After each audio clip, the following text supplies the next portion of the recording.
I'm taller than I give myself credit for. So I'm doing this shot, in a squatting position. But I really want to get a point across to you today that involves my treadmill. So imagine this treadmill is on, okay? And I'm running. Now envision, I do that at like a 12 mile per hour pace, which would be insane, okay? At least for a consistent amount of time. Now, imagine for a moment the next person.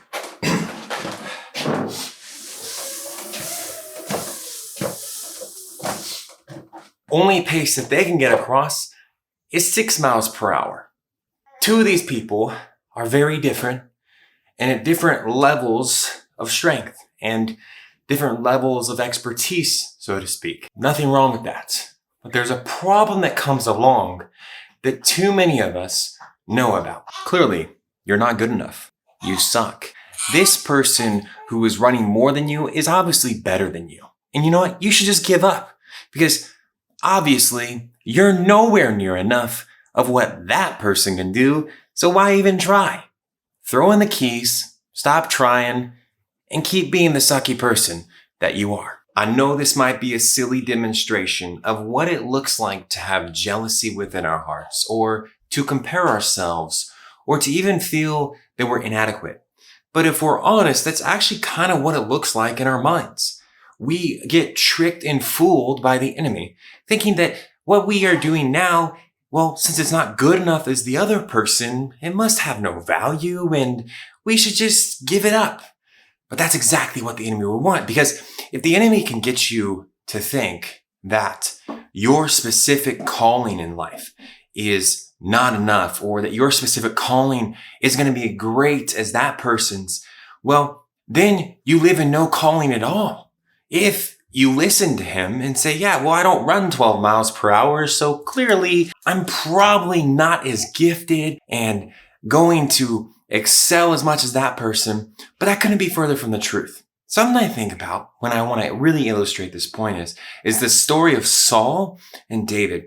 Saul had jealousy within his heart because David had his 10,000s, but he had his thousands. And it's not that Saul's level of being able to influence and help others was diminished.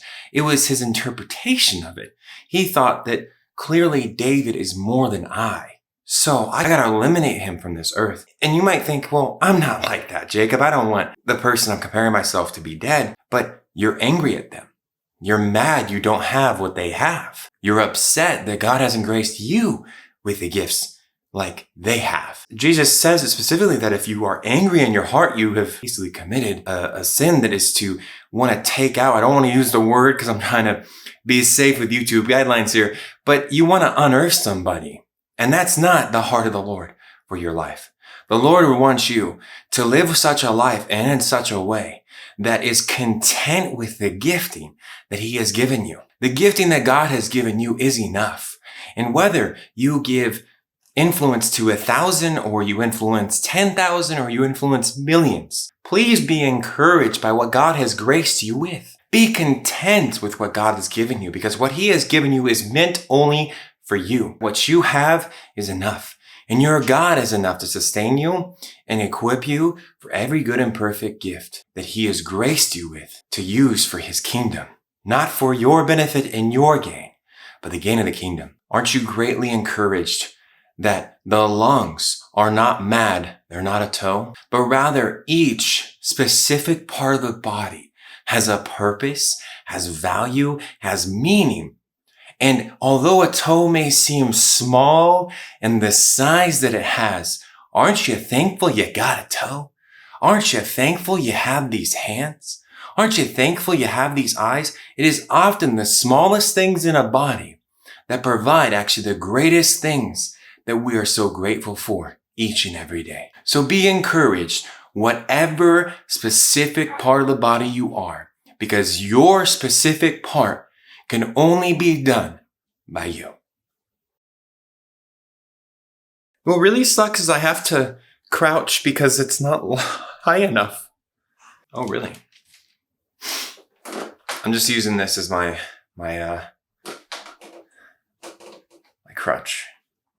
It's the rule of thirds. Oh boy. I am a sweaty mess because I was half squatting that whole entire video.